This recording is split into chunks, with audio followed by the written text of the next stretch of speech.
Guys, let's break down Isabela Ferrer's human design, astrology, and also look at some interviews. I've been doing some digging on interviews, and I know we've talked about her in the past. We've played some interviews of hers in the past, but I just wanted to get them all lined up so we can go through them together and start to break down what I believe is, like, again, that Trojan horse, right? I talk about that Trojan horse that Blake and Ryan have for taking over movies.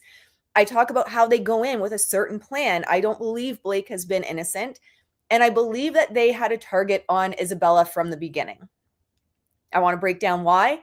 Or why I believe that, why it seems to be true, how she was manipulated from the get go. And I also want to break down her human design and her astrology, which her human design, it was funny. I was sitting there last night as I was going through some videos, and I thought, I bet she's a projector, Isabella.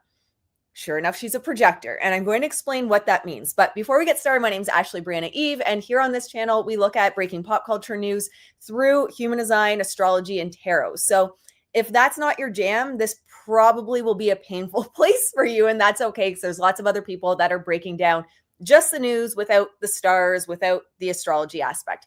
Good morning. It's so nice to see you guys hopping on. I hope you guys are having a beautiful day. I have some coffee.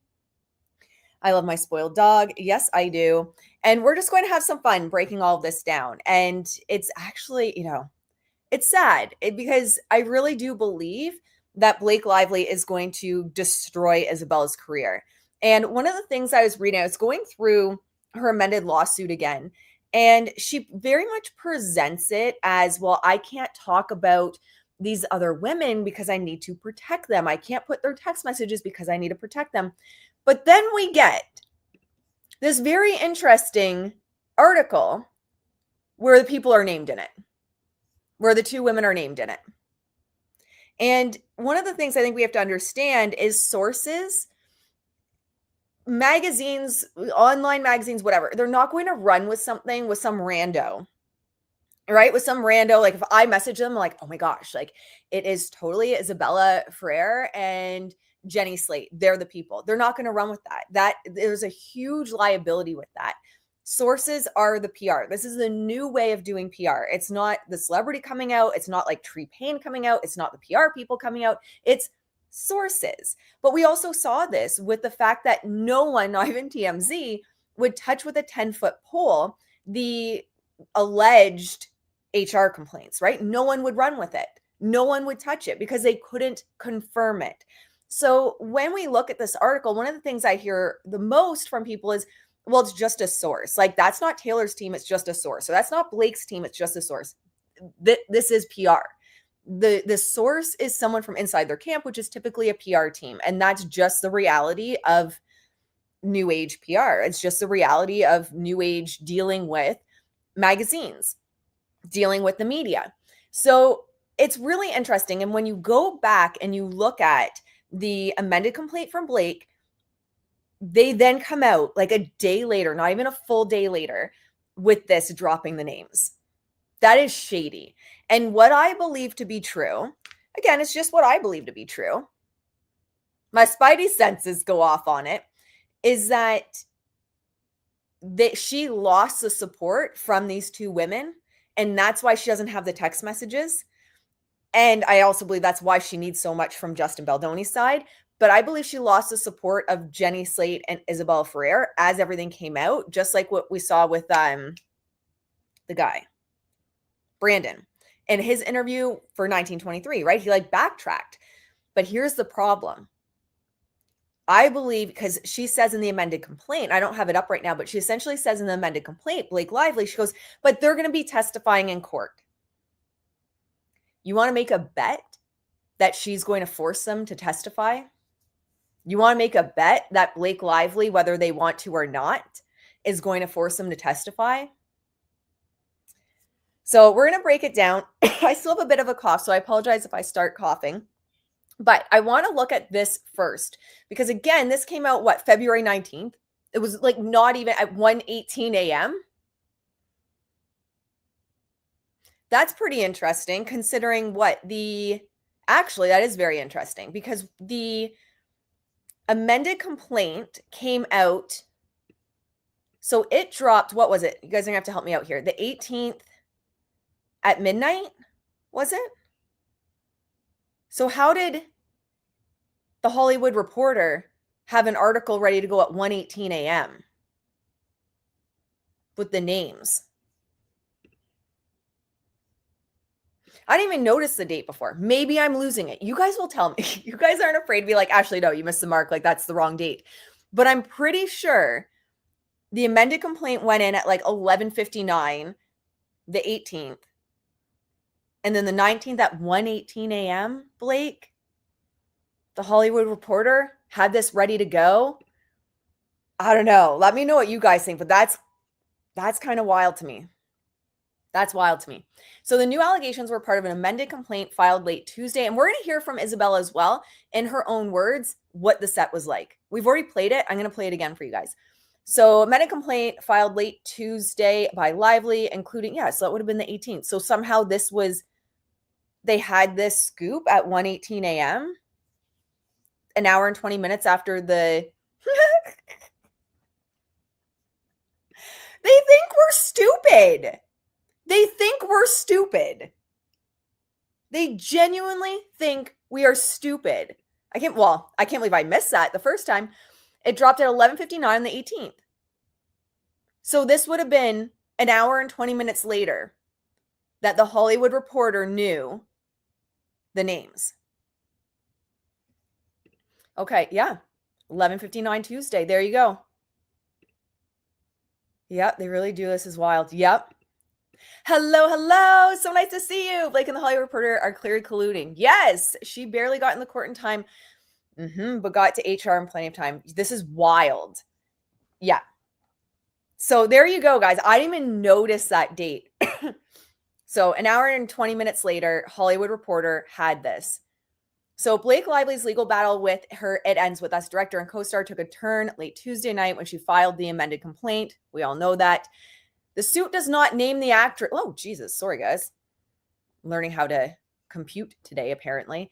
The fun little side note, when I first got my first Mac, I was late to the game. I would be hosting like client calls or group calls, and all of a sudden things were swiping around. We were on wrong pages. It was a learning curve. Hello, Mel. So nice to see you. Can Freedom take Isabella's deposition and cross-question her, dismiss her as a witness?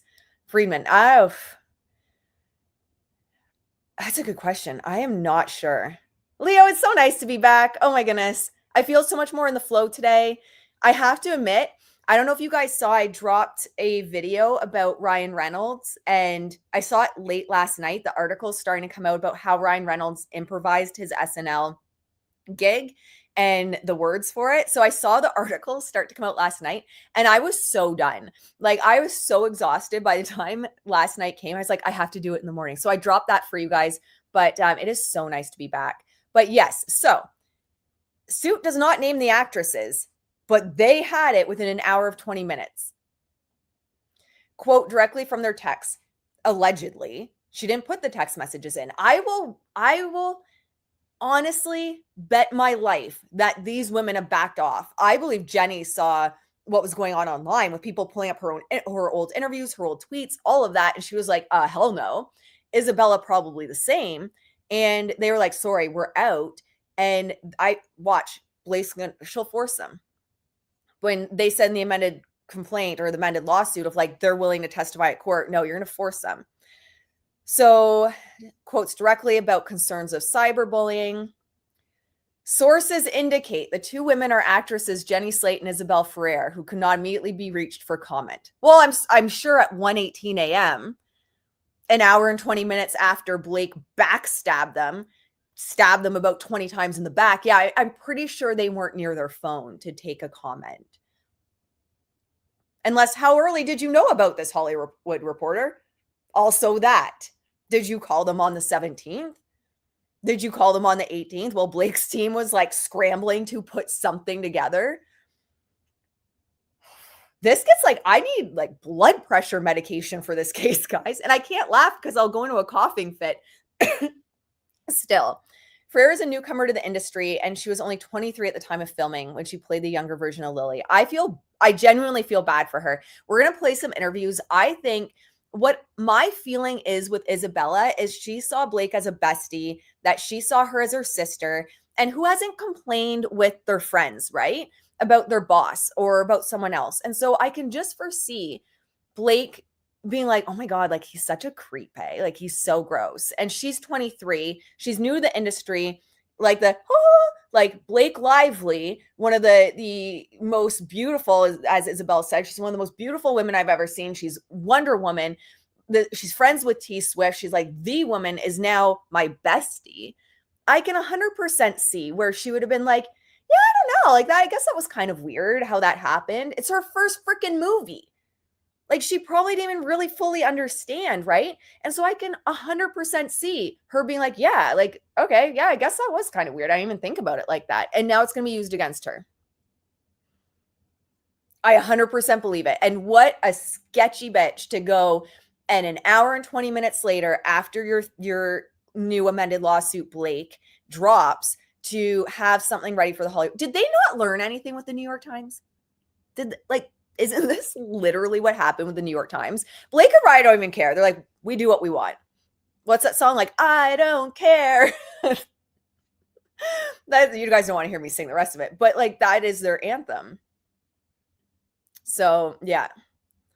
Slade is a veteran comic and actress known for her roles in Park and Rec and Everything, Everywhere, All at Once. I think I just saw a movie with her in it too. I didn't realize it was her until afterwards. In a statement, Brian Freeman, a lawyer for Baldoni, said that Lively's revised lawsuit is filled with unsubstantiated hearsay of unnamed persons. It is, over and over again, who are clearly no longer willing to come forward or publicly support her claims.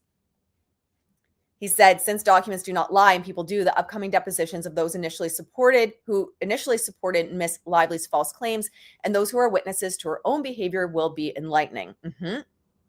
What is truly uncomfortable here is Miss Lively's lack of actual evidence. Agreed. What do you guys think of this? We're going to get into some interviews, but this is wild. Yeah, her amended complaint was just as much a flop as her SNL appearance. Who, it turns out that Ryan completely improvised. And I wouldn't be shocked if she had no idea that he improvised that part. I don't think she's a good enough actress to have been like had that whiplash. It looked like the soul was draining from her body in that moment. I'm pretty sure Freeman can question her if Blake subpoenas her testimony. That's true. She'll have to answer whatever is asked. That's a good point. Oof. All right, let's start pulling up some interviews. I want to show you guys. Like I was just looking at them back to back, and it's so wild. Is this it? Okay.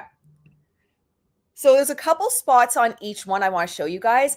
This one we've played before as well, because this is also where she just sings Justin's praises and saying that he was fantastic. So we're going to start here. And I just, when you start to see it back to back, I have 3 interviews pulled up. And then I have a clip from Candace's show from yesterday, because she saw a really interesting interview as well with her. Objection, hearsay, relevance. What, if anything, did anyone watch the Johnny Depp and Amber Heard trial? I can't hear, like whenever I hear now someone say what, if anything in court, it's just imprinted. What, if anything, is so wild. All right, let's start here. Shocked that it was just so seamless with, we had such a similar idea of who Lily was and who she is. And it just really helped a lot to be able to go, okay, cool. This is what you think. This is what I think. And Blake is such a wonderful, giving actor. She was so clear to me about how this is just as much my role as it is hers, which as a young actor, like entering in and having someone like her be so supportive of that. I mean, I couldn't have asked for better, But yeah, I think overall, like it was a pretty successful like entrance into that character, Absolutely.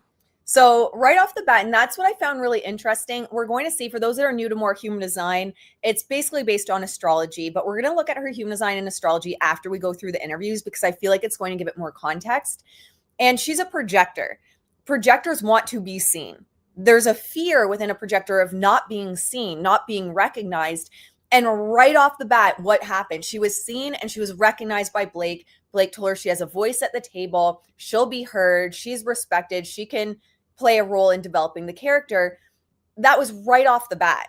Now, I believe this is where she talks about how comfortable she was on set for the sex scenes. Whether it's a kiss or whether it's whatever. I mean, we had a phenomenal intimacy coordinator, Lizzie. She's worked on Bridgerton before, so she was extra careful with us at all times. But also, there was just a lot of communication and check-ins and making sure how are you feeling, how's it going, and a lot of water, making sure we feel physically but also mentally well, just while doing such intense scenes, because it takes a long time.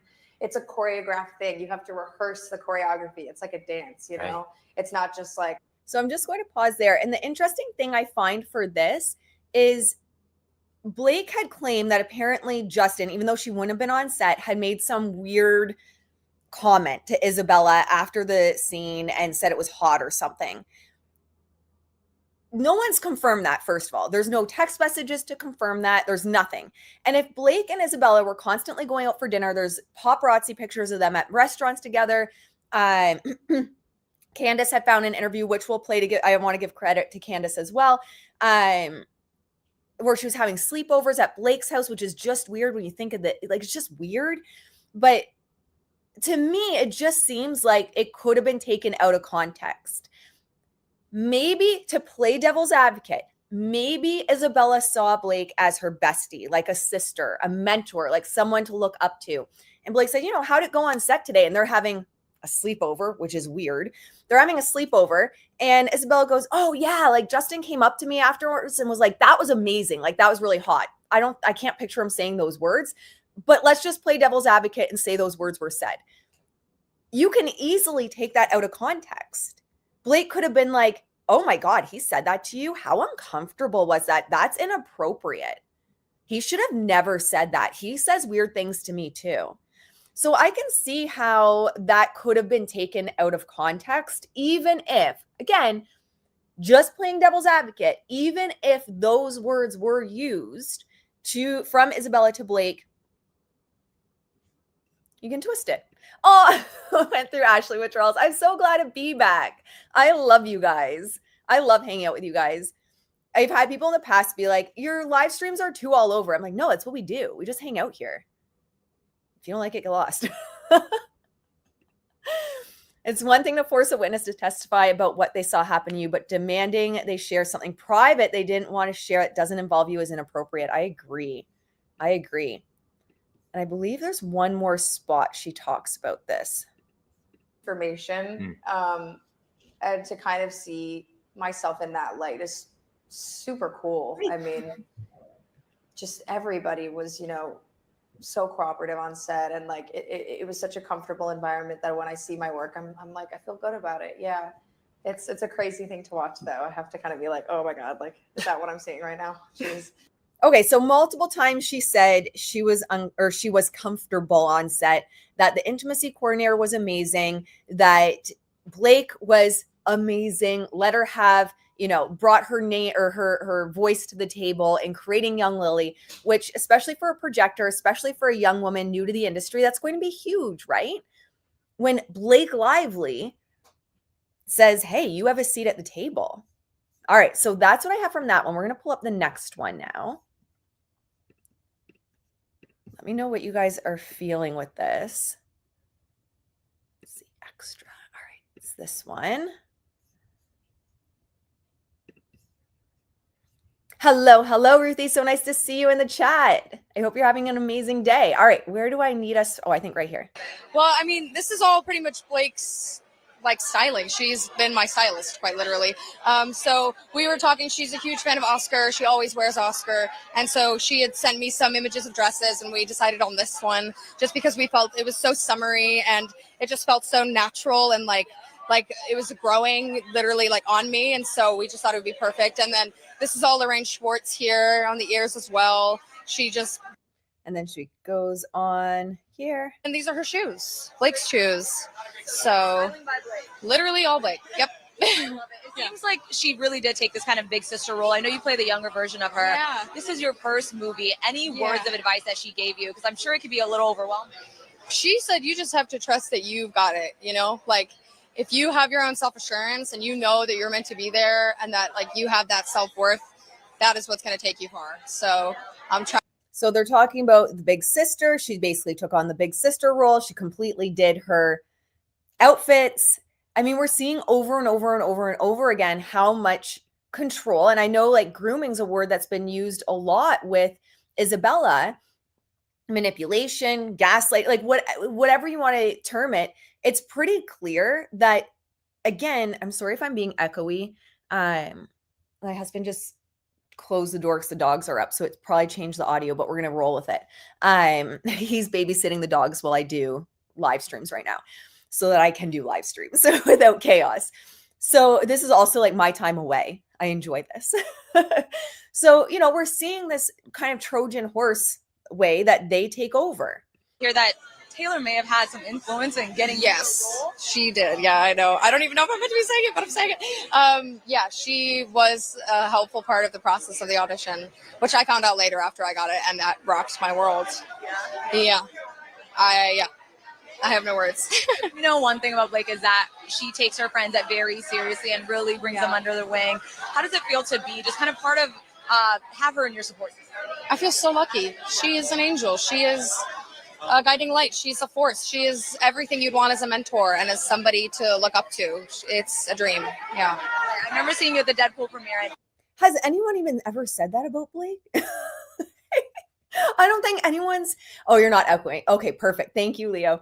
Has anyone ever said that about Blake? Because she's an angel? What? All I hear is we. Not once did she say I. Yeah, Blake really sunk her teeth into her. It's wild. Oh, good point. Obvious why Isabella would feel obligated to support Blake. Yes, it's very creepy that what Blake is doing. And especially, you know, I think back to when I was 23.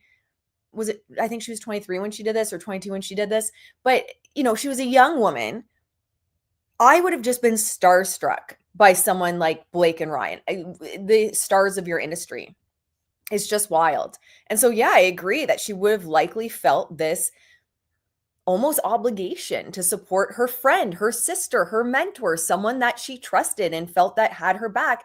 And again, when we think about like who amongst us, like this is why I also don't take friends on as clients, because me with my friends and the advice I give them is very different than my clients, right? With your friends, you're complaining. With your friends, you're like, oh yeah, he's an asshole, or he's this, or that was so out of line. But it's a totally different approach with clients, right? Or with coworkers.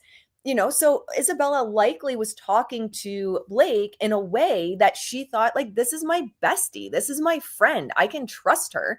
And meanwhile, Blake is just like this,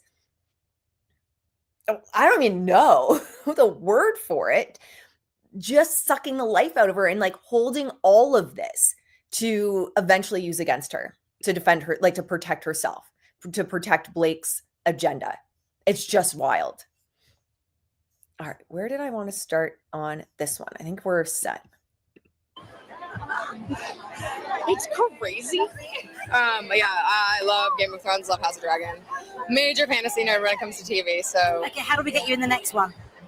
Okay, I just had that clip because it slayed me when she quotes Game of Thrones as her favorite show and House of Dragons. That just took me out. I just had to share that. Really, well, maybe it does have something to do with Blake when she talks about Khaleesi and her dragons. Maybe, I don't know, Isabella introduced her to Game of Thrones during their weird sleepovers. I don't know, but that slayed me when she said that her favorite show was Game of Thrones. Or maybe Isabella told Blake that her favorite show was Game of Thrones, and so Blake was like, oh yeah, me too. And maybe that's why Blake has no idea that you do not want to convince people that you are Khaleesi, because Khaleesi goes mad from power and her dragons and her like annihilate innocent people. So maybe Blake was like, oh yeah, me too, girl, me too. I love Khaleesi and her dragons. And that's all she knew, just like reading It Ends With Us. She never read It Ends With Us. She maybe saw like 3 clips like I did, right? Like when I watched Game of Thrones, I tried to find just the clips with the dragons. You know, maybe that was Blake. I don't know. I just thought that was really interesting and weird that Isabella's favorite show is Game of Thrones. And if Isabella had told Blake that during their weird late night slumber parties, maybe Blake was using that also as a way to just like sink the claws in even deeper. This is crazy. Wait, imagine they did talk about making her a dragon. Oh my, I would die. Or maybe, you know, like, because here she actually goes in a. Is anybody here, like a producer? I'll do it. We're in London. I'm like, this is the place to be. I'm just a little American, you know? Maybe they'll get me there. We'll see. We'll see. And what about the fact that maybe they'll get me there. Now, I might be leaning on conspiracy theorists, and I might be like going a bit crazy from the fact that I don't sleep because we have a new puppy in the house and I just now take him out every 2 hours at night. Maybe they'll get me there. I don't know. What do you guys think? I thought that was interesting. And also, maybe Blake told her, like, yeah, we can introduce you to the right people if you want to be on there. I think Isabella introduced her to Game of Thrones. Probably. There's an interview from when the show was airing where Blake says she never watched it. Interesting. Who is they again? Yeah. Yeah, let's go back.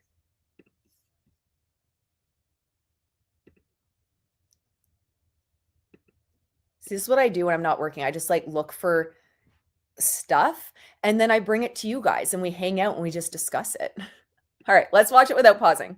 It's crazy. Yeah, I love Game of Thrones, love House of Dragon. Major fantasy nerd when it comes to TV, so. okay, how do we get you in the next one? Is anybody here, like a producer? I'll do it. We're in London. I'm like, this is the place to be. I'm just a little American, you know? Maybe they'll get me there. We'll see. We'll see. And what about the fact that, you know, marrying a best friend, being with a best friend? Yeah.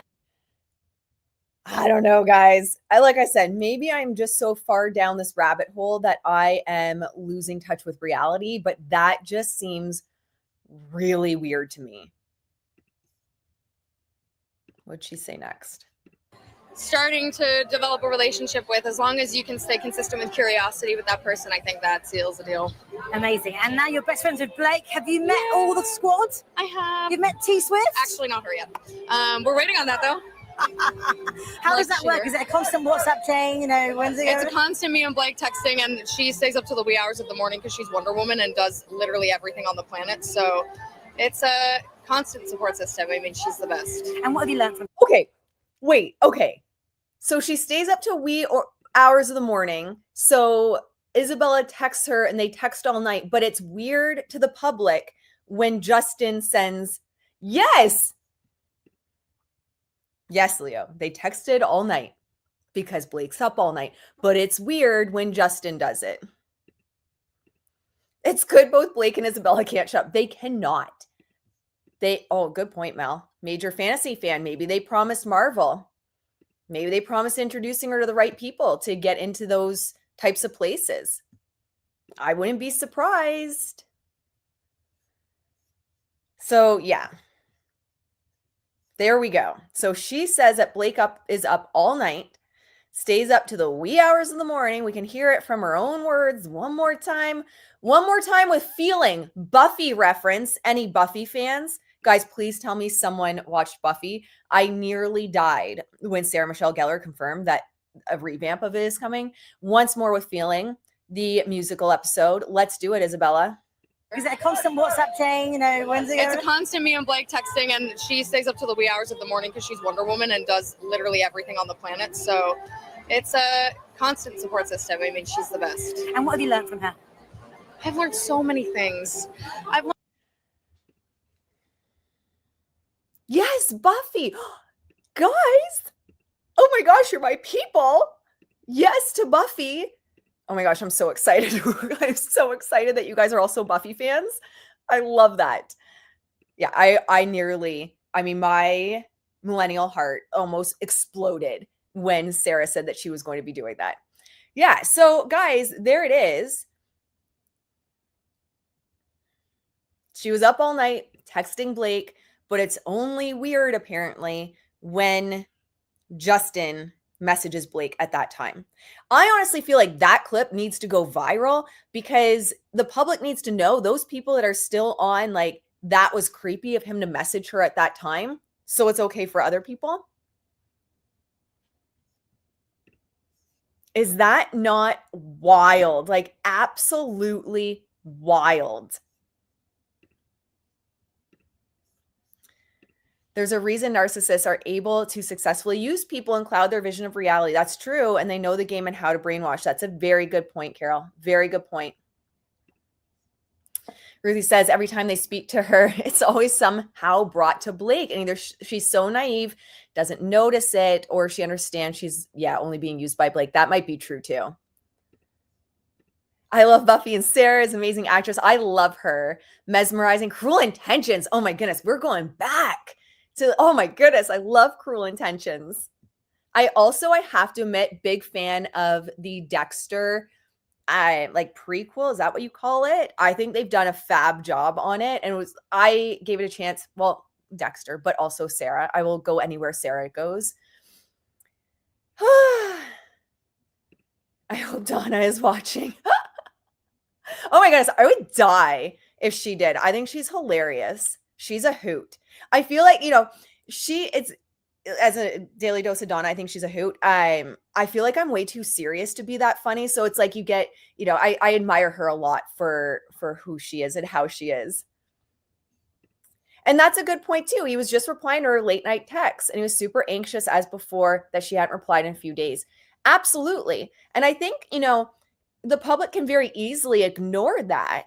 But how do you ignore it when other actors are saying, oh yeah, it's normal. You text Blake at all hours of the night. She's up. Like, what do you mean? It's totally normal to message her. Oh my gosh. Spike. Yes. Are you kidding me? Yes. Oh my gosh. I love that you guys are just as much Buffy fans as me. We're going to have so much to talk about then as Buffy is like developing watch parties or something. I don't even know if you can do them without getting like dinged, but oh my goodness. All right. And then there was another interesting one that I found this morning right before I came live because I was looking for all these interviews and Candace popped up. And I usually do catch Candace's content, Candace Owens. But with the puppy, unfortunately, I'm falling behind on what everyone else is doing, guys. I am falling behind. For all I know, everyone else has talked about this interview with Isabel Ferrer, and I'm over here like, look at this breaking news. And everyone's like, girl, we're all talking about it. Like everyone's already talked about it. So it's very possible. But I thought this was really interesting as well. London premiere of It Ends With Us being asked about her relationship with Blake Lively. Take a listen. What was it like working with Blake? Has she given you any kind of advice? I love her. She's the best. She's given me so much advice. She has been so generous to me. She has given me clothes. She's fed me. She's let me sleep over. I mean, she's just been like a big sister that I never had. I'm an only child, so I'm like, this is so nice. Love bomb. Okay. Love bomb. Now, one of the things that I try to make very clear to you guys is that age matters, right? And so some things that you might look back on or like at the time of the moment, you think this is not weird. I guess let me give you a good example of that. Like when you're in high school, for those of us who drank underage and shouldn't have when you were in high school, and like there's the one person's house that you can go to and the mom is like providing Yeah, so she goes in, it's a little bit odd. Like you have this mom with these kids and you have the younger actress that is sleeping over. I agree. I think when you look at the love bombing, it is very weird. I don't know. David Boreanaz is so hot. Agree. Oh my goodness. I still remember, still remember him talking about how he broke through. He's like out walking with his dog and they anyway. That's so funny. We're going to have so much to talk about, guys. So much to talk about with Buffy. That nasty text from Blake, shocking. It's why this is just wild. I want to go back to those times. Simpler times, my friends, simpler times, weren't they? Yeah. So let's see what else she had to say. Sleepover. That is not appropriate for a 37-year-old adult woman to be doing with a 23-year-old. There are various extenuating circumstances where it might make sense. Oh, it was a blizzard. You're at my house. You can't get a taxi. Totally fine. We've got a guest bedroom. Totally fine. But this sounds like a girly sleepover. This sounds like what I used to do with my friends that were the same age. When we'd go out, we'd have a good night, hanging out and be like, oh, we're just going to all sleep over. or just have a big old sleepover and you gossip. That's the purpose of sleepovers, okay? You gossip, you trade stories, you get close to one another, and all of that's fine. If Isabela Ferrer was doing this with another 23-year-old, I wouldn't have an issue with this. But it's not another 23-year-old, you guys. It's a 37-year-old woman inviting a 23-year-old colleague over for a sleepover. It's weird. I agree. It's weird. All right, we're going to pull up Isabella's human design. So for those that don't know human design, it's based off your astrology. So I'll keep it basic so that we can just look at, there we go. Just so we can look at some main points that might explain how she's easily manipulated or how she is susceptible to that love bombing, right? I think we all are, especially as we're younger. So this isn't meant to be a slight against Isabella. I think she was used. I think Blake Lively used her, manipulated her. And at 23 years old, like, I feel for her. And I can't even imagine how she feels now with everything that's coming out. And then Blake releases her name. Are you kidding me? Releases her name in that Hollywood Reporter hit piece against the people that supported her, against Jenny Slate and Isabel Ferrer. I have my issues with Jenny Slate. I've done a video on her previously. I have a lot of issues with her, but they drop. Apparently, out of nowhere, Hollywood Reporter knows the names an hour and 20 minutes at 1:18 a.m., knows the names of who the two women are. That's not an accident. And this is where a lot of people have to wake up, because I especially get the pushback around Taylor Swift. People will like attack me and be like, it's sources. It's not Taylor. Taylor's not going to come out. This is new age media. This is how people now, PR teams now, communicate with media. It's sources. The source is the PR team. That's the source. Oh my goodness. Thank you so much, Victoria. I appreciate that so much. That'll go straight to the rescue animals on the farm. I appreciate it. Oof. All right. So let's just have a quick look at her human design. Again, if you don't know human design, what I really quickly will just say, it's kind of like your strengths and weaknesses. So it tells us a little bit about what you're really naturally good at. I'm also certified in positive psychology. My background's actually as a counselor. So that's why, you guys hear a lot about psychology as well here. I weave it through. But my background's as a counselor, certified in positive psychology. And human design really leans into the concept that positive psychology has, which is around the idea of we're blind to our strengths and we're consistently trying to shore up our weaknesses. We're trying to be something we're not. And that's what human design says. So anything defined is colored in, and those are your inherent strengths. And I think that's white is where you're susceptible to what's called conditioning. That might also be looked at as the shadow for those that understand shadow work. It could also be distractions or where you really just get off track ultimately because you're easily influenced, where it's white. Now, the interesting thing, like I said, last night I was just lying there and I thought, I wonder if Isabella is a projector. Because the projector energy, when we think of a projector, they're always waiting to be recognized. There's this just innate drive to be seen by others. One of the biggest problems for projectors is they're seen for the wrong things, right? But they just genuinely, they have success or feel success when others see them for their innate gifts, when others see them for their strengths, when others see them for what they're good at. And we saw that in the first interview with Isabella when she was like, oh my gosh, like right off the bat, Blake's telling her like, you're amazing. You're wonderful. Yes, you have creative control. Yes, I want to hear your opinion. Yes, you can make young Lily yours. That is like the jackpot for a projector new to her industry. There is no better way to easily manipulate a projector than recognize them for what they want to be recognized for.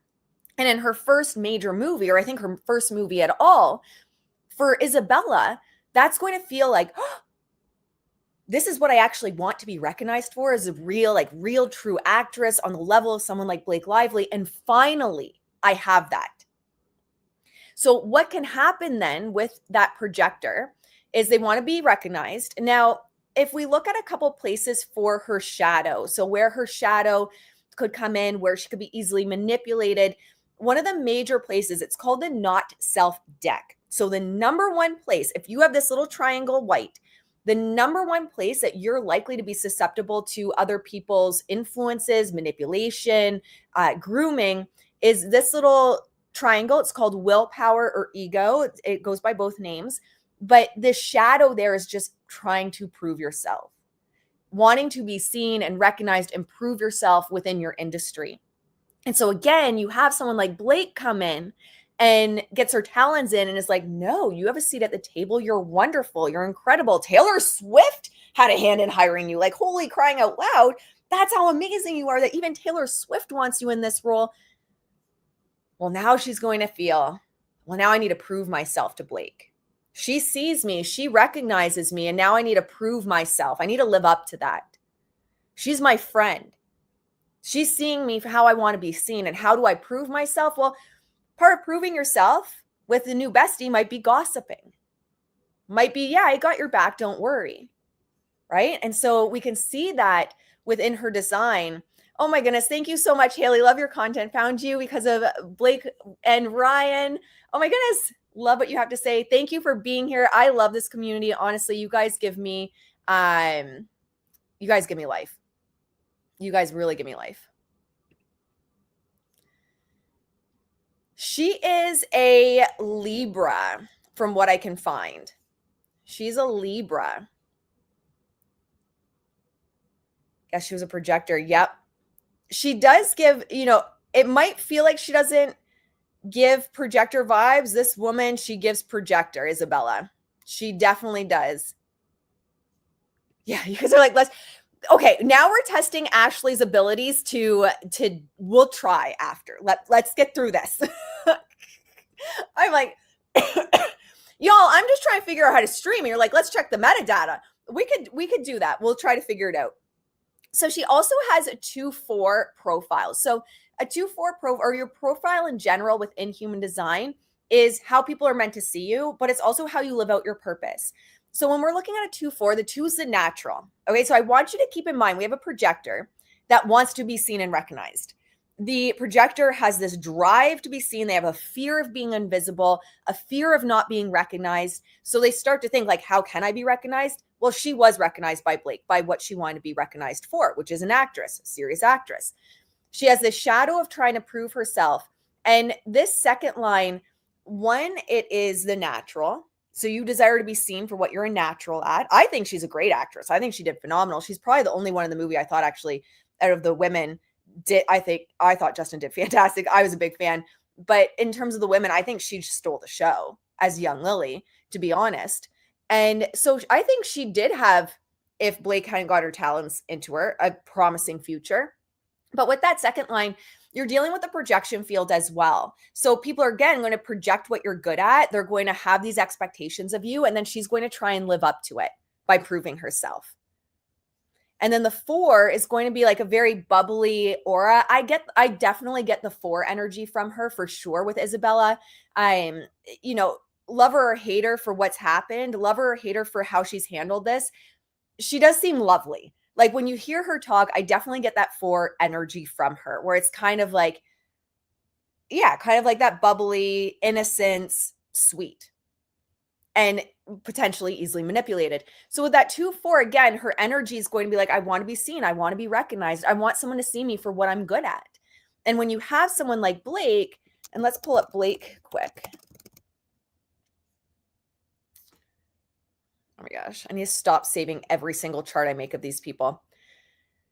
So when we look at these 2, Blake has the defined ego and the defined sacral.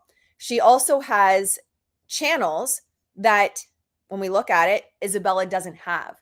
So when we start to see them together, they're naturally going to be drawn together because you're drawn to people that essentially are like puzzle pieces.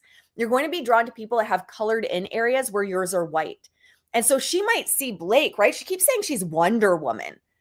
Well, that's someone with an undefined ego talking about someone with a defined ego. Like, look at her. Look how much she does. She's Wonder Woman.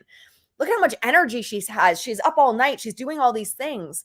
So she's right. Like, she's also recognizing Blake for what she sees as strengths Blake has. They both are 2-4 profiles as well. They're naturally going to be drawn together. When you see two people have the exact same profile, they're going to be like magnets together.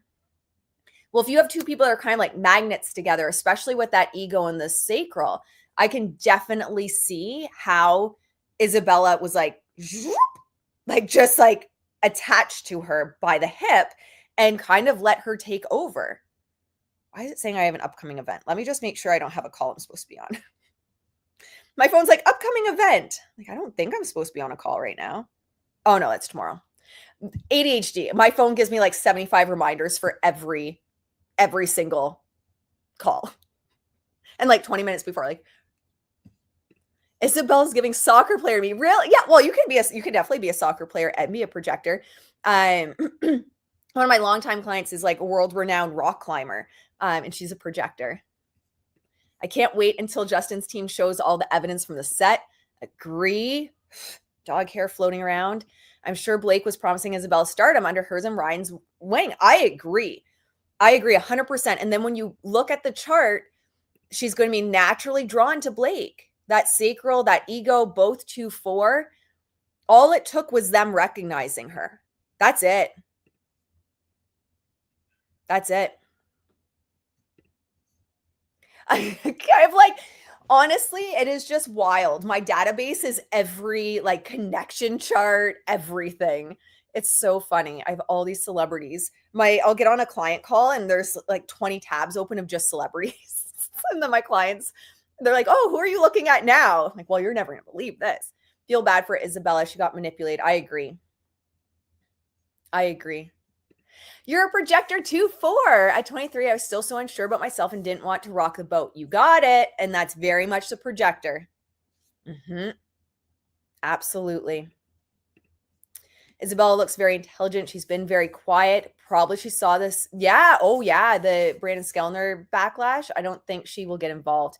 And that's the unfortunate thing, because with Blake having called her out by name in the Hollywood Reporter, I think it's like, oh, cute, Isabella. You're so cute. Do you think that you're getting away? Like, haha, you don't want to support me anymore? Well, we're going to force you. And I think it's very unfortunate. All right, let's pull up her astrology. So her birth time, we couldn't find, well, I'm a team of one. So me, myself, and I could not find her birth time. So I did find one site that had a couple details of her natal chart, but didn't pull it up. They said Libra as well. What I tend to do, especially with human design, which tends to be a little bit more volatile than an astrology chart, because you're looking at the gates as well from the Chinese I Ching, is I look at, usually what you're doing is you're pulling up like a noon time, a midnight time, and then you play with it from there from human design to see if you really can't narrow it down, to see what is the least volatile or makes the most sense. So this made the most sense for Isabella. She doesn't change from being a projector, even when I do pretty significant time changes in that day. And I couldn't find anything changing the time. I did noon for Isabella. I couldn't see any significant changes. So I'm pretty comfortable with having this as her chart. Now, again, when we don't have a birth time, could little things change? Absolutely. But I'm really comfortable with this being the overall energy of her chart.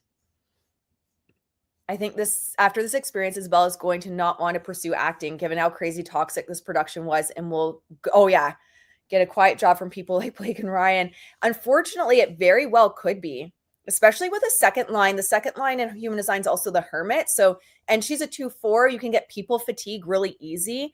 And she might be feeling people fatigue after all this. She may be feeling a lot of Blake fatigue after all this. So let's just look at some major things that stood out for me with her natal chart. And then we can try, you guys can like walk me through trying to figure out metadata for the Hollywood Reporter. I think it's hilarious that, well, I don't even know. I saw articles about the name, about how Blake had named, or sources had named the two women, but I don't think anyone else noticed that time stamp on when it was released. So we'll go back. We'll try to play with it for a few minutes. I'm not on a huge time crunch. Okay, so the first thing that really draws my eye is one, Libra. You know, again, when you look at Libra, I'm a Libra, although I feel like I'm a spicy Libra. Are there any other Libras in the house? Like for a while, I honestly could not identify when I was younger with being a Libra. I was like, I'm too spicy to be a Libra. But I feel like you have two versions of a Libra, the quiet Libra and the kind of spicy Libra. I feel like there's the two versions. But she has the sun, 10th house, which is going to be career, hanging out with Pallas Athena, also hanging out with Isis. You're always going to see Vulcan near the sun. Okay. So it's Vulcan with the sun isn't something that's shocking. What I always look at is what is with those two figures? What is between the sun and the Vulcan? What's conjunct to the Vulcan other than the sun? So you're always going to see the sun with Vulcan. She also has Zeus energy within her 10th house. So it is actually a very powerful 10th house that she has, which is going to be career. Now, you could argue with some Libras, they're always seeking that harmony. So could she, especially with Pallas Athena there, could she have been, okay, strategic thinking, Pallas Athena justifying like, okay, strategy. If I'm potentially, right? If we want to take the other route that she's like, not that innocent, not to quote Britney Spears or anything, but she's not that innocent. Could she potentially have been like, you know what?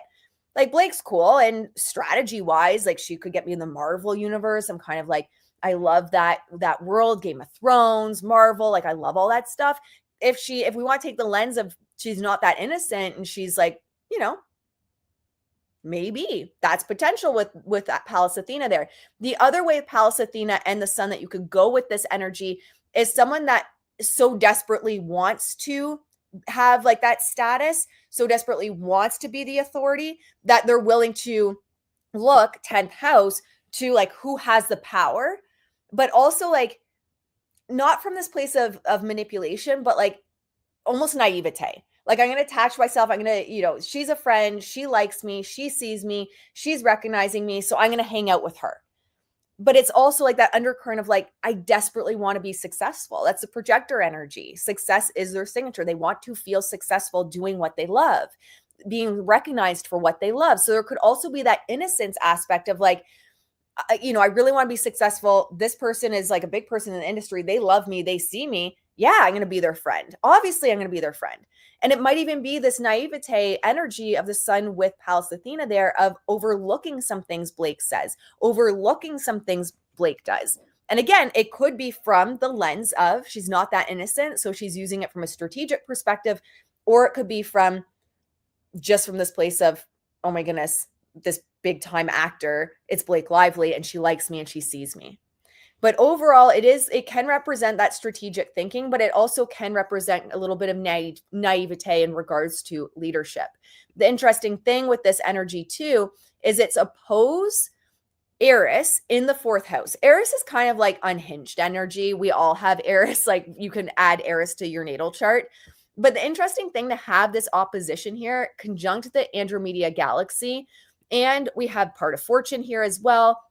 Part of fortune's 4th house, but in Taurus, this could be like an internal conflict. So we're going back, and I'm just kind of breaking it down with you guys as we go. We're going back to that sun, and could it be this? Could it be that?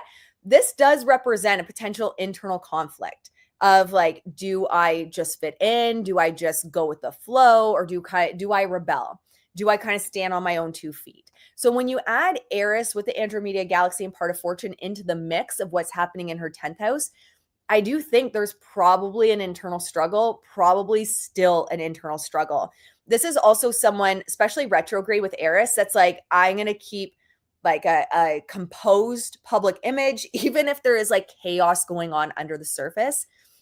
So I think like her stepping back from the public makes a lot of sense in terms of her natal chart. Now, the interesting thing, especially with Eris retrograde, this can be, especially 4th house, like family, those close to you, a deep-seated need to be validated, which coincides with the projector of I want to be seen and recognized. It's a different way of saying it, but the projector, I want to be seen and recognized, and Eris retrograde 4th house, deep-seated like need to be validated by those close to you. And so again, then does that play into the sun, Pallas Athena, Isis energy? Because you like the Isis energy and Pallas Athena are like great leaders, strategic leaders.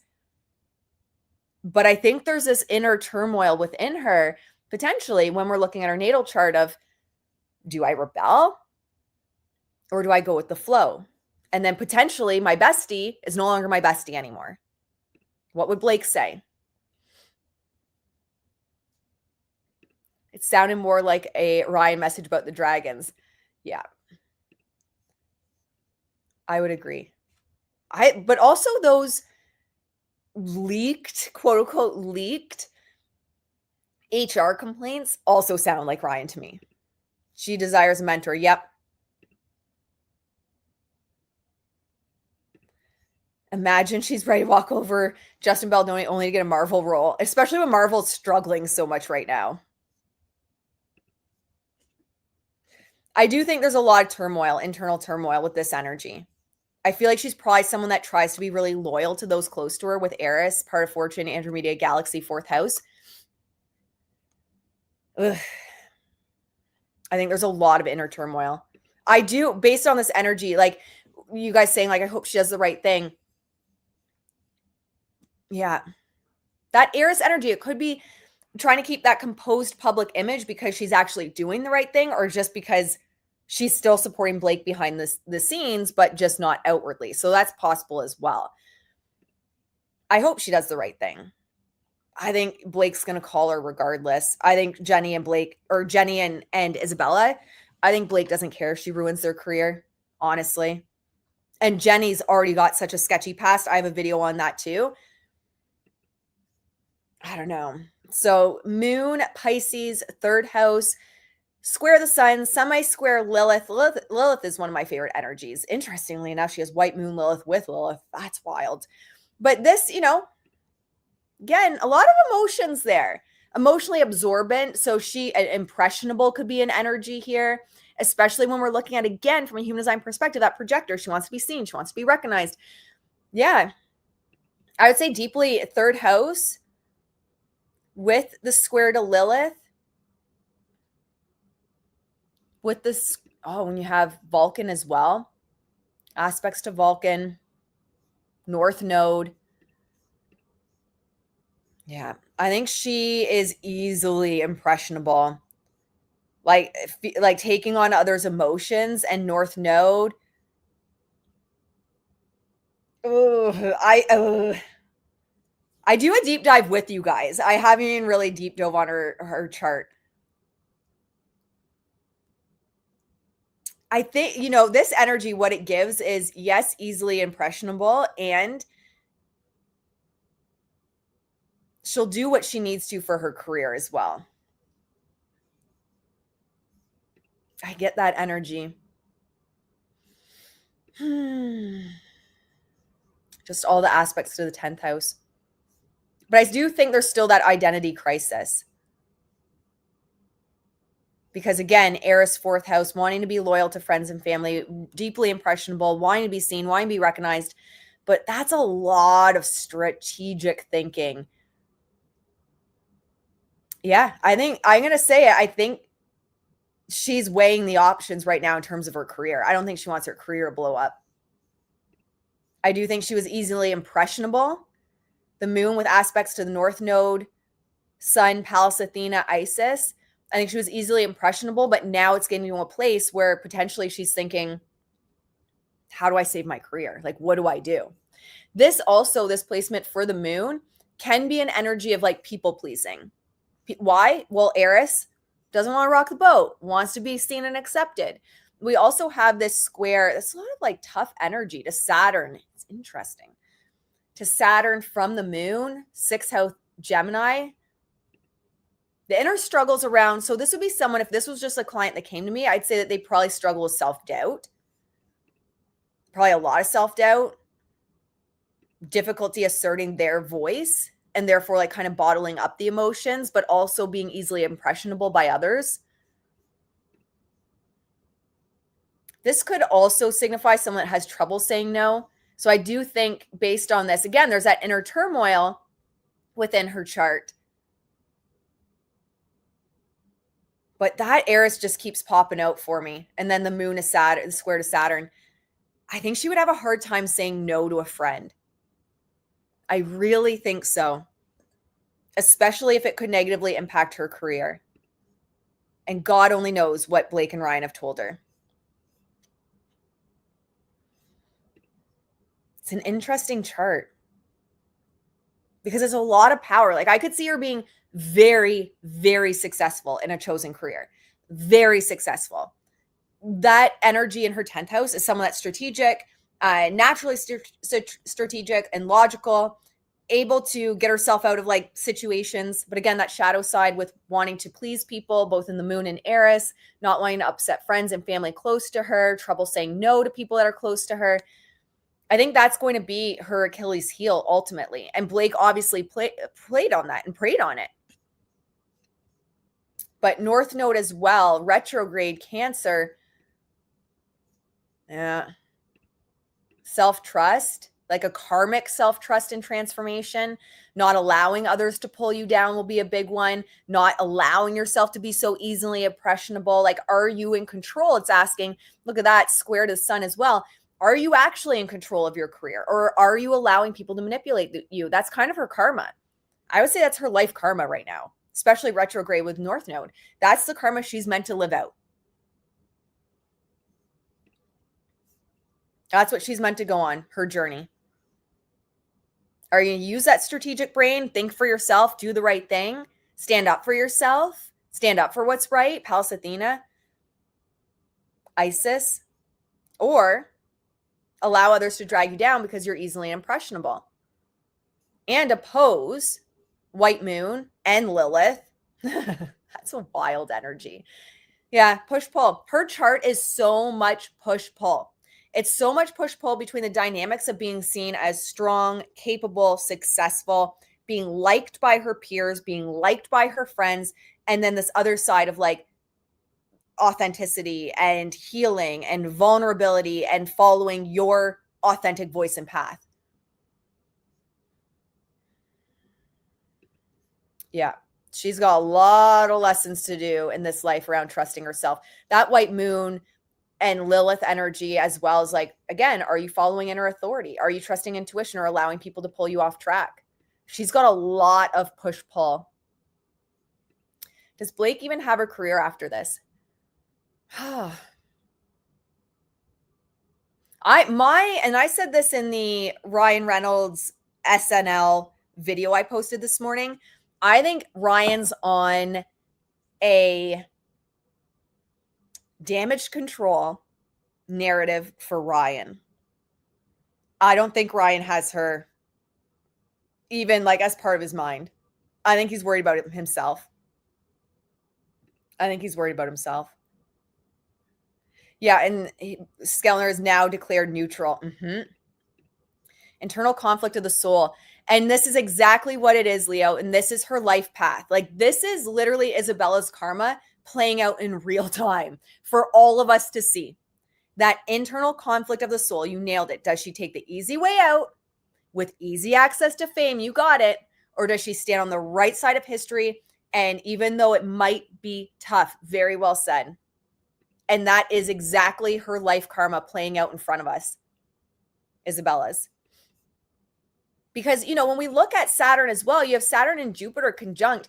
This is someone, again, like we're seeing someone that has the potential to be very, very successful.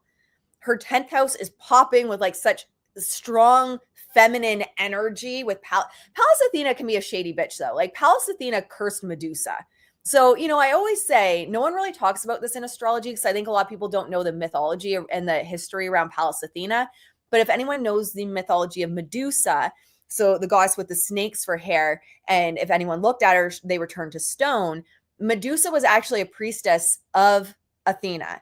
And I think it was Poseidon off the top of my head. I can't remember, but I believe it was Poseidon that Medusa had sex with Poseidon and apparently was against the rules for her priestesses in House of Athena to do that. So she cursed Medusa. She didn't want her to be beautiful. She didn't want her to be able to attract anyone. So she had cursed Medusa. So I always say that Pallas Athena's kind of got like a shady bitch side. Which, you know, with the sun, there could be an aspect of being a little bit shady. But that is kind of Isabella's karma to live out. It's like, do you live out, what side of even, you could even look at it as that. What side of Pallas Athena do you live out? The strong warrior, the strategic warrior, the successful side that's like on the right side of history, or the shady one that's cursing people? you know, that's also for her to live out. But again, Saturn and Jupiter, she was meant to be very, very successful. Now, Saturn and Jupiter can also have an interesting energy. One of the ways we describe it in human design even is Saturn leaves you alone as long as you're off track. So if she's kind of giving into the manipulations of others, what we're seeing in her chart, like easily impressionable with the moon, this North Node karmic energy of like, do you follow your truth and your intuition and what's right, or just be easily impressionable and go with the flow? When you're on track, Saturn kind of leaves you alone. But when you're off track of destiny, of your true voice, of your true path, Saturn kicks your ass. So I feel like the more she backs Blake, the worse things are going to get for her. If she wants to save her career based on this energy of Jupiter and Saturn, I would say she has to say what actually happened and the truth of what actually happened. But that Eris is not going to want to do that. That moon is not going to want to do that. It's just, and then she has Pluto conjunct Chiron in the 12th house with Antares there. Yeah. Power struggles, unseen forces can be a big one. We've actually, I think, I can't remember which one of them in this circle, in this mess, has this kind of energy in their 12th house as well. But it's like mysteries, the unseen realm, which I would say also people using her, right? Like that energy of Pluto, that Plutonian energy is dark goddess energy. It's like destructive, potentially destructive energy, but it also represents like the subconscious, as does the 12th house. And Chiron's going to be your wounds. I would say that, yeah, there's a lot of karma she needs to live out in regards to that, of power struggles, people using her, these unseen forces. And again, like we said, do you trust your intuition? Do you trust your strategy, what you know is right? Or do you let these people manipulate you? And unfortunately, if she keeps going down this path, like there is such a strong drive between her human design and her natal chart for validation, to be seen, to be approved of. To be approved of by who? Well, we see that in her 4th house, people she's close to, people that she respects, her friends, her family. She also is going to likely, with that Pallas Athena, have a strong drive to get it right. But what does right mean? If she was my client, I'd be like, you need to get very clear on your values. You need to get very clear on what right means to you. Otherwise, you're going to be susceptible to manipulation, to pressure, and doing what is expected of you rather than what is authentic. So you need to get clear as glass on, well, not my glass, because it has, but I need to clean my glass. So not my glass. But imagine someone else that actually like cleans their windows or something, or cleans glass. You need to get so clear on your North Star. It's another way I put for clients, like, what is your North Star? What are your values? What is your guiding light? Because if you don't, you're going to be easily susceptible to manipulation. I was so hoping you went live. I'm so happy you did. I get so many messages if I like put up a pre-recorded video. Everyone's like, oh my God, did I miss you live? I'm like, no, it's just also pre-recorded. So you guys have some other stuff where also I don't talk forever. I can get in and get out on like 10 to 15 minutes. Mel says, Ryan screwed and annoyed so many people going up the ladder. He has become a liability, and his humor is so repetitive. Yep, I think Deadpool's done. It'll be hard for him too. I think it's going to be difficult. It'll be interesting to see, because I think a lot of his audience isn't probably involved in this and knows really what's going on. But I think overall, yeah, he's got damage control to do.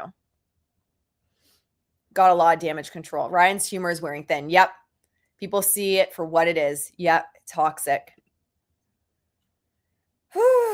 And here's the thing, actually, now that you guys are talking about this, I saw Bethany Frankel put a video up on Instagram talking about how, you know, they went to SNL because they're not worried about you. They're not worried about the public. They're not worried about what you guys have to say. It's all about, you know, the industry and being in with the right people. I don't agree with that, because who is paying for the movies? Who is buying the merch? Who is putting feet and asses in the movie theater or on the streaming networks? It's us. It's the people. It's we, the people. So you can try to just like rub elbows or shoulders, however the saying goes, with industry insiders and the cool kids. But like, your peers aren't buying tickets to your movie. They're not paying for a Netflix subscription or a Paramount Plus subscription or any of that. You got to care about what the people say. Things are very different. Ryan and Blake are like trying to play by, I don't know, early 2000s media playbook, and it's blowing up in their faces royally. All right, should we pull up? So that would be my advice overall with Isabella. If she was a client of mine, I'd be like, girl, you have got to get crystal clear, because your karma in this life is, do you stay true to what's right for you, or do you allow yourself to be easily manipulated by people that are using you? Pluto, Chiron, Eris. So you got to get crystal clear on that North Star. You need to know where you're going. You need to know why, and you need to know your values to keep you on track. Otherwise, you're going to be, especially in this industry, very easily manipulated. IG's full of bots to keep the followers. Oh yeah, I saw so many bots. So many. His true colors are coming out. Agree. Beautiful pup you have there, my friend. Love puppies. All right, let's. Oh my gosh, guys, I don't know how to pull up this stuff. Okay, I don't know if there is. Okay, what do I do? How do I do metadata? There's not even a picture. Is that why they didn't do a picture? There's like no pictures. Did they learn from the New York Times? There's no pictures in this at all. In the Hollywood Reporter. The only thing that they messed up, I don't know if they could have changed that, or if it, like, I know if I upload blogs to my website, it automatically timestamps it. So maybe it was just an oversight. But the only thing, they don't even have one picture. Everyone's probably afraid to put pictures now because of the New York Times. February 19th, 2025 at 1:18 a.m. So they had the two names of the women from the amended lawsuit, an hour and 20 minutes. Not just the name. So that's what we have to keep in mind. Pamela here and Winston, it wasn't like at 1:00 a.m. they're writing this. They had this ready to go. They likely just had to wait for her team. I mean, that would be even a worse mistake than New York Times. If they, can you imagine if they put this out and they drop it at like 11 p.m. and Blake's team didn't drop theirs till midnight? That'd be even worse than New York Times. But that's the only thing I can see. What am I missing? I think there's a back end way of checking it. I need to like chat GPT this. Chat GPT is like my bestie, especially for an introvert like me. I hang out with you guys. I, hang out with my husband and my animals. That is like as much as I get out. I am an introvert through and through, which a lot of people have a hard time believing because I stream so much and I'm online, but I am such an introvert. There's got to be a way. Guys, there's got to be a way to check this. They didn't put one picture at all. They uploaded nothing.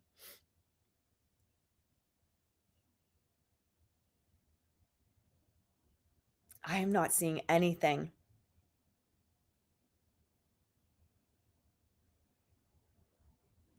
That's interesting though. February 19th at 1:18 a.m.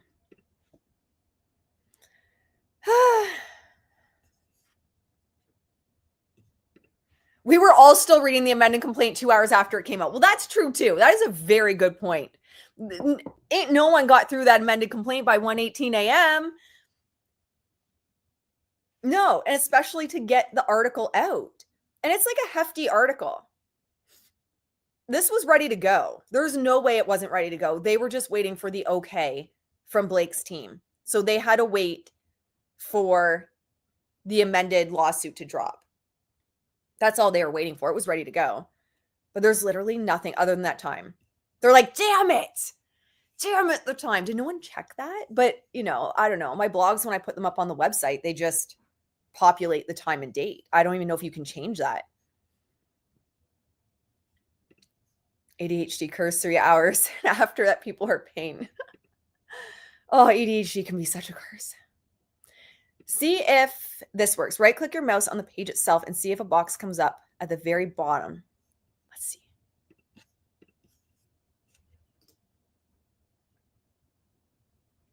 Translate to English. It's already in English. It's asking me if I want to translate to English. Reload, open in reading mode, send to your devices, create QR code. View page source. Oh, Jesus.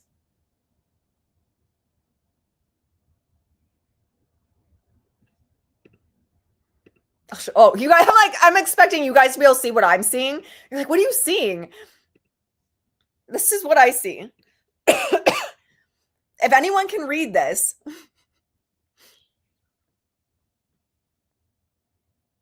This might as well be reading a different language to me. Oh, I see meta.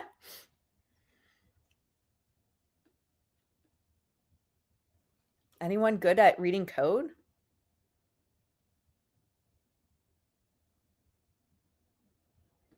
I don't know, man. Oh my God, it goes forever. It goes forever. No links, nothing. Or actually, there might be into old. This is when you need a team like, I'm sure Candace has a team to help with stuff like this.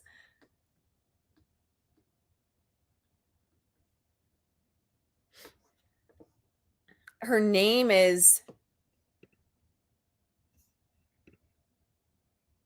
Yeah, there's no date or anything if you click on the names. Yeah, I would say they probably. Yeah, I can post a link in chat. Hell yeah, I can. Let me grab it.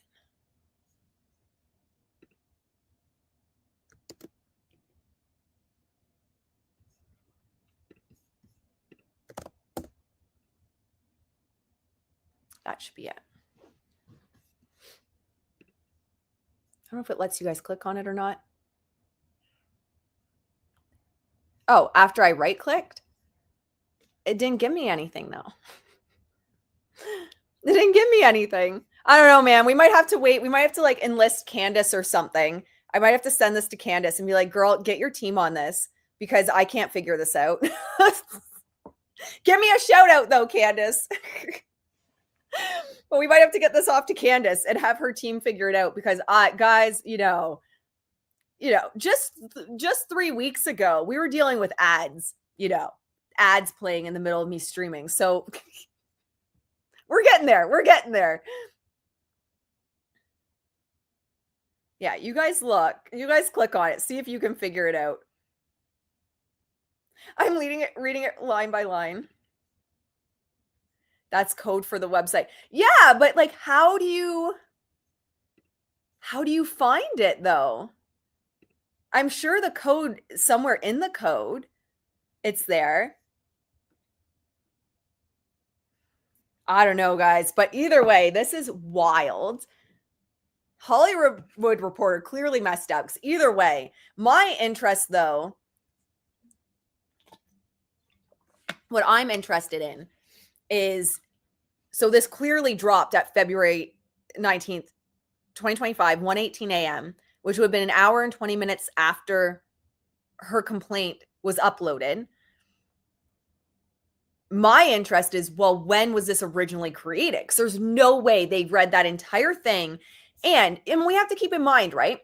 They would have had to read that entire double-spaced 175-page amended complaint. Not only read it, but then contact someone for a source to figure out who the names are at 1 o'clock in the morning. And then write the entire article. So not only did they have to download it, read the entirety of it, but they had to get a source, either reach out or someone reached out at like 1 o'clock in the morning and then get an article together. And they had an hour and 20 minutes to do all of that based on that date. Hi, Lily Mae. It's so nice to see you. You need an IT guy in this chat. Literally. We have so many cool community members, but the one thing we're missing is an IT guy.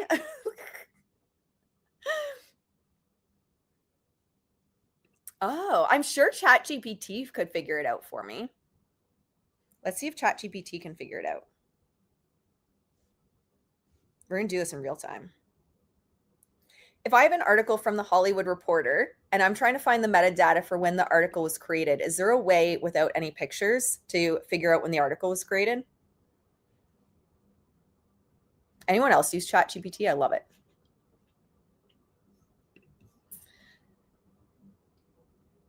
that was obviously already planned and planted out. Yeah, it was planted 100% because there's no way that they read the entire amended complaint and contacted a source at 1:00 in the morning. I don't have ChatGPT. Okay, right click. Oh, yeah, view page source. So we were on the right track, but I don't know how to read it.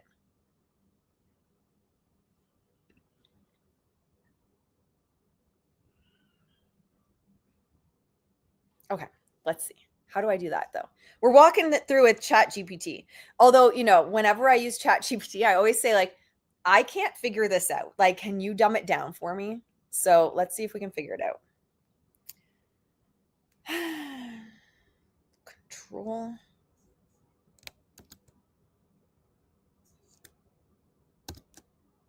No, it's not working. They don't have it in. So it said to check the URL. They definitely didn't put it in the URL.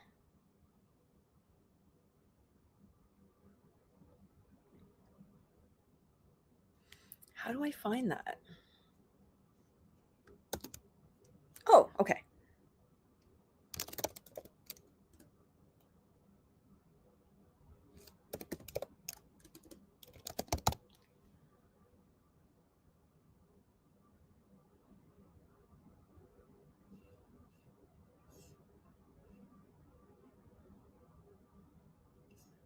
Okay, I think I might have figured it out, guys.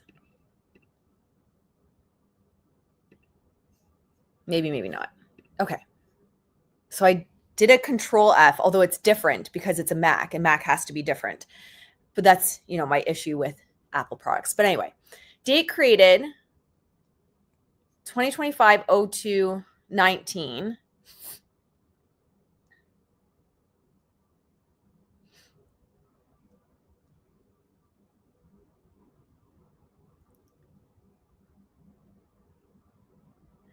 Okay, wait, is that saying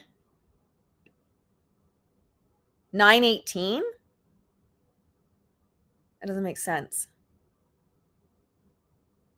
Y'all, I don't know what I'm doing.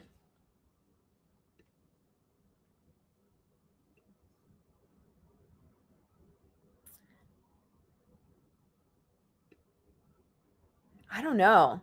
Because that's different than what it says on the article as it being published.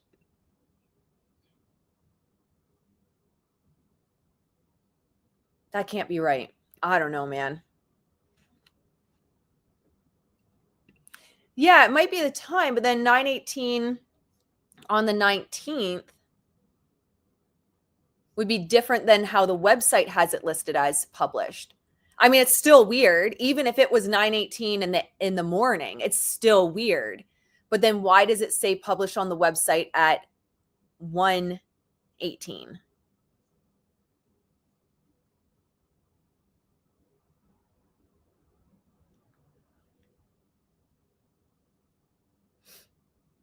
I don't know. Someone's going to know a lot more than me about that. The article says sources say that the actresses are, but they are not named in the lawsuit and can be reached for well, that's true too. Yeah. Well, they're not coming out, guys. Source says don't prove anything. In terms of sources doesn't mean anything. This is definitely Blake's team. 100%. Like I would bet my life on this being Blake's team. I would bet my life on it. I don't know, guys. That's all I have for you today, though. But someone that is more tech savvy than me can likely figure it out because this doesn't make sense for it to be 9 in the morning, but it says on the website that it was published at 1 in the morning. I don't know. Maybe Candace has a team that can figure that out for us. Maybe Candace can carry the rest of that for us. She probably gave them the leak. Yep, they had sufficient time to read through it and began making the article at 9:18 in the afternoon, but published it at 1 in the morning. Yeah, that's true too. Absolutely. Sources aren't admissible in court. Oh, for sure. But what I imagine she's going to do, what Blake's going to do is, because this is my own opinion. Take it or leave it, guys. This is my opinion. My feeling of what she's going to do is in her amended complaint was like, I'm protecting them.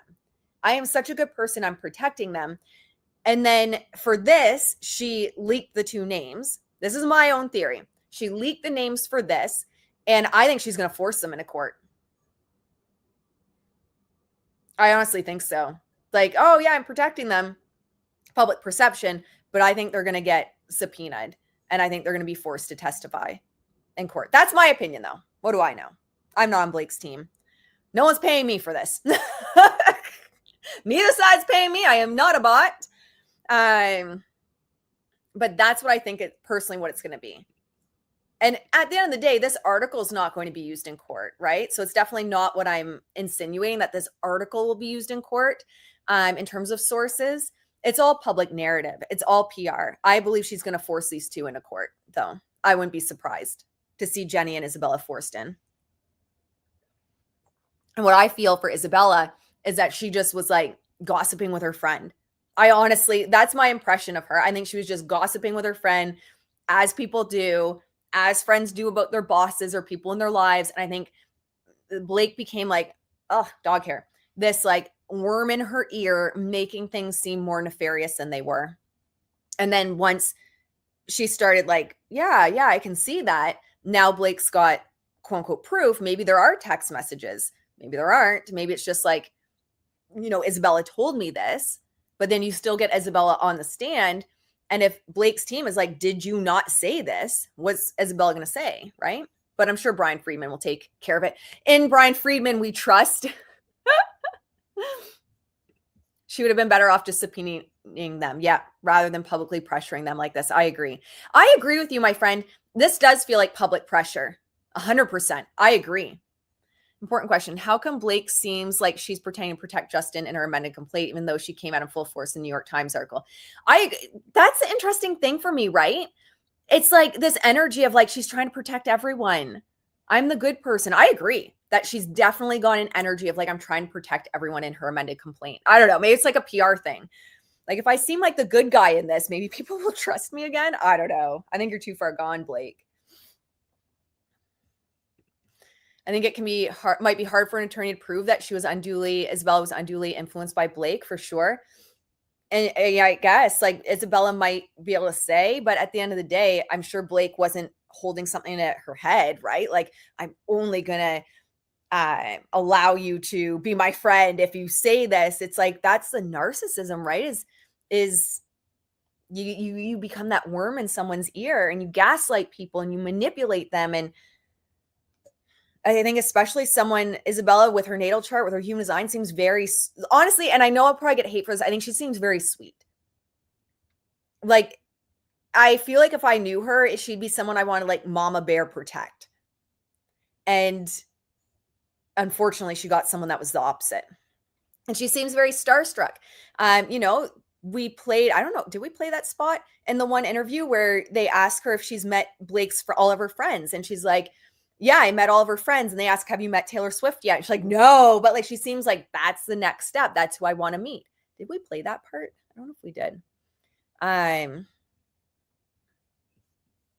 I'm thinking I might have missed it, but she seems like very kind of doe-eyed. And I actually feel really bad for Isabella. I feel like her career is going to be destroyed because of this. I don't think Blake cares. I don't think she cares at all that she's going to destroy her career. I think Blake can prove the smear campaign better than the SH, and that's why she's shifting gears. That's a good point too. It'll be interesting to see because isn't it true that the subpoenas are paused for now, but like not completely rejected, I think. It'll be interesting to see how that plays out. I hope Brian Freeman goes like balls to the walls and is like, fine, you want to play this game? T Swift, what are you texting? Apparently T Swift has a dog now with Travis. Did you guys hear that? Swift. Her PR team. What's the saying? The devil works hard. The devil works hard, but let me tell you, Tree Payne works harder.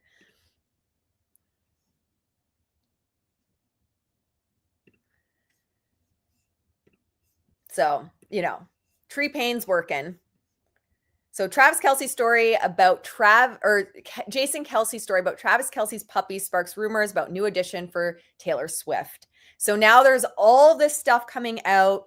There's these new articles coming out that Travis and Taylor have a puppy. Now there's all these rumors going on. There's actually a blind item where people are starting to think that Sabrina Carpenter was invited to a wedding. So now there's all this narrative for Taylor, right? That's a PR push for Taylor as well, of trying to shift the narrative.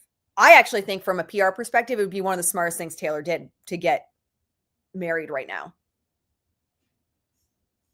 The way I do not care. Yeah. I don't see the relationship lasting long between Travis and her. I've always felt it was not that they don't care for each other. I've always felt it was PR related. I get dragged for that a lot. If it is PR related, their relationship, now would be the time to get married, to change the narrative for Taylor. Now would be the time to jump on that. I think Taylor being over Blake is real. If she believed the SH, yeah, well, that's true too. She'd 100% back her. I do agree that if Taylor felt those were real accusations, she would back Blake. And we have some friends of the channel that are within the Chiefs umbrella. And they've said that she's been under pressure for a while to drop Blake.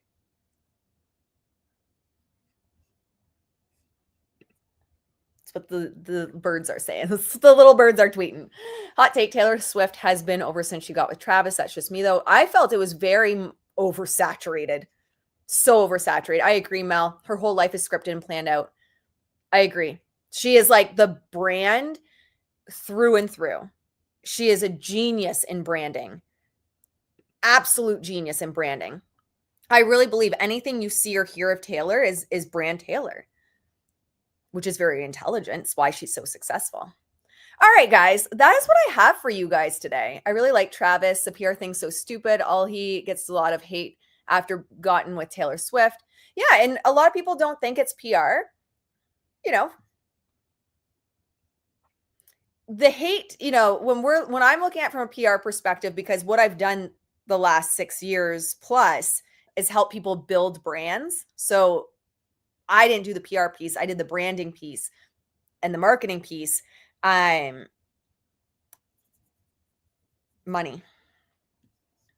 Everyone has made a lot of money from this relationship. Everyone, including Travis. I mean, when they got together, he started trademarking a lot of stuff. He started trademarking. I think he's a pretty cool guy. I don't have any problem with Travis. I don't even have a problem with people doing PR relationships. You build your brand. I don't have a problem with people doing it. I'm not saying this from a point of like thinking that Taylor or Travis are bad for doing it. But you know, we're all allowed to have our opinions, and I respect other people saying that they don't think it is either. Yeah, Taylor has backed up a lot of women. Yeah. And it could be marketing moves. Yeah. That's the thing with stars this big. Everything you hear is PR. It doesn't mean they're bad people, right? It's not me saying, oh, they're so horrible and they're bad people. It's not what I'm saying. What I am saying is it's just so, that's the brand. That's building the brand. That's what it's all about, building the brand. Taylor getting married and putting out an album is a great plan for PR. Yes. That would be like the best, honestly. If she, like, that would be the best next move for her.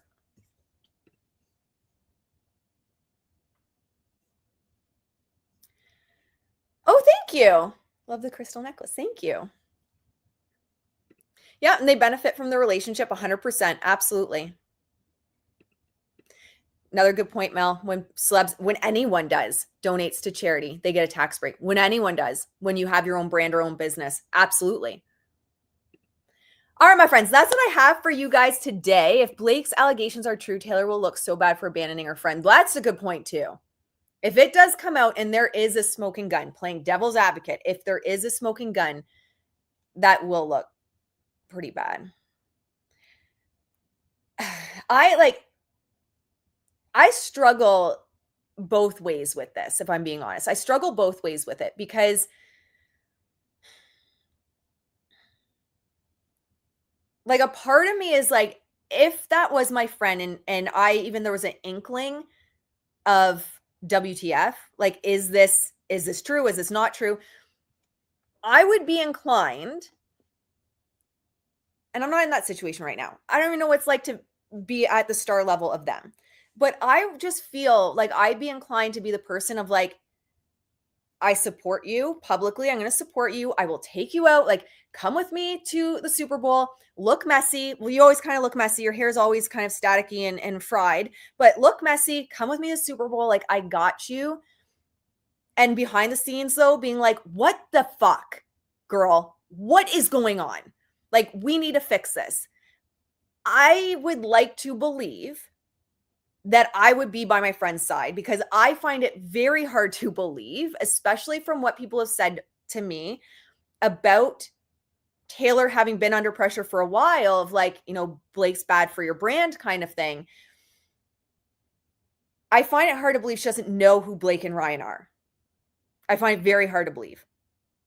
So if you knew who someone was and you chose to stand by them to this point, I would like to believe that I would continue to stand by them. I would like to believe I'm that type of person. And so for me, it just always feels protecting the brand, dropping your friend, which is, you know, a legit business choice if you want to make that business choice. But I would always like to believe that I would be there for my friend, even if they fucked up. Because I always believe, and I say this here all the time, I'm not perfect. I don't get it right all the time. No one, not one of you gets it right all the time. Not one of us are perfect. Not one of us is free of being problematic at one point in our life I mean, we're not all like trying to destroy a man's life on the global scale, but you get what I mean, right? We've all messed up. And so I would like to believe that for a friend, I'd be like, look, you messed up. I'm going to have you. I'm going to have your back. I'm going to be here for you, but you need to fix this shit. Like, you need to fix it.